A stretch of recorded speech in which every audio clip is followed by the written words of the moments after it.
Hi எல்லாருக்கும் வணக்கங்க. Welcome to Edumatics plus. புதிய ஓய்வூதிய திட்டம். இந்த புதிய ஓய்வூதிய திட்டத்தை வந்து மத்திய அரசு அறிவிச்சிருக்காங்க. இதை வந்து யூபிஎஸ் அப்படின்னு சொல்லிட்டு சொல்லுவோம். யூனிஃபைடு பென்ஷன் ஸ்கீமு, ஒருங்கிணைந்த ஓய்வூதிய திட்டம். இந்த ஓய்வூதிய திட்டத்தின்படி கடைசியாக அவங்க வாங்கின சம்பளத்தில் 50% ஓய்வூதியமாக பெறக்கூடிய வகையில் தான் வந்து இந்த யூபிஎஸ் பென்ஷன் ஸ்கீமை வந்து நம்ம சென்ட்ரல் கவர்மெண்ட் அறிவிச்சிருக்காங்க.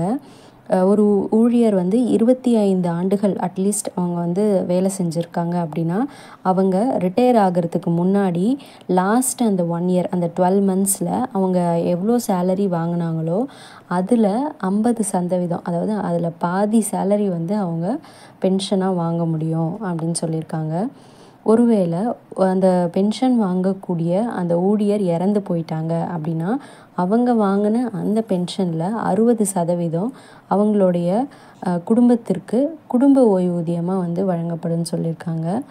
இந்த புதிய ஒருங்கிணைந்த ஓய்வூதிய திட்டம் 2025 ஏப்ரல் 1ஆம் தேதியிலேருந்து நடைமுறைக்கு வரும் அப்படின்னு சொல்லியிருக்காங்க. புதிய பென்ஷன் திட்டம் தொடர்பாக நிறைய அதாவது நம்ம பிஜேபி ஆட்சியில் இல்லாத ஸ்டேட்ஸ் எல்லாம் நிறைய வந்து போராடிட்டு வராங்க.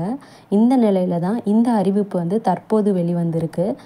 மத்திய கேபினெட் ஒப்புதல் அளித்திருக்கிற இந்த புதிய ஒருங்கிணைந்த பென்ஷன் திட்டத்து மூலமாக கிட்டத்தட்ட ஒரு 23 லட்சம் மத்திய அரசு ஊழியர்கள் பயன்பெற போகிறாங்க.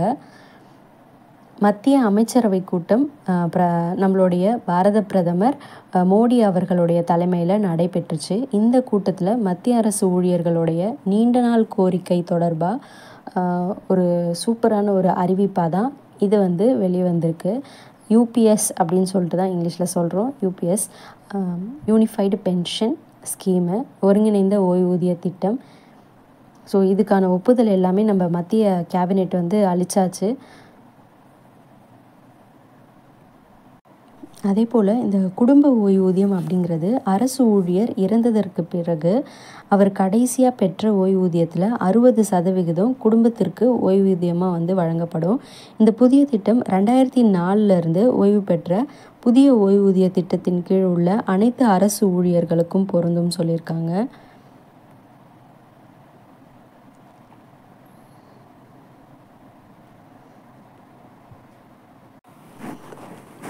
இந்த யூபிஎஸ் பென்ஷன் ஸ்கீமோடைய முக்கியமான சில அம்சங்கள் என்னன்னு பார்க்கலாம். இதில் உறுதி செய்யப்பட்ட ஓய்வூதியமாக 25 ஆண்டுகளுக்கு குறைஞ்சபட்ச தகுதி சேவைக்காக ஓய்வு பெறுறதுக்கு முந்தைய 12 மாதங்களில் பெறப்பட்ட சராசரி அடிப்படை ஊதியத்தினுடைய 50%. இந்த ஊதியம் குறைஞ்சபட்சம் 10 வருஷ சேவை வரைக்கும் குறைவான சேவை காலத்திற்கு விகிதாச்சாரமாக இருக்கணும். உறுதி செய்யப்பட்ட குடும்ப ஓய்வூதியம் அப்படின்னு பார்க்குறப்ப பணியாளருடைய ஓய்வூதியத்தில் 60% அவர் இறக்கிறதுக்கு உடனடியாக உறுதி செய்யப்பட்ட குறைந்தபட்ச ஓய்வூதியம். குறைஞ்சபட்சம் 10 வருஷ சேவைக்கு பிறகு ஓய்வு பெறும்போது மாதத்திற்கு 10,000.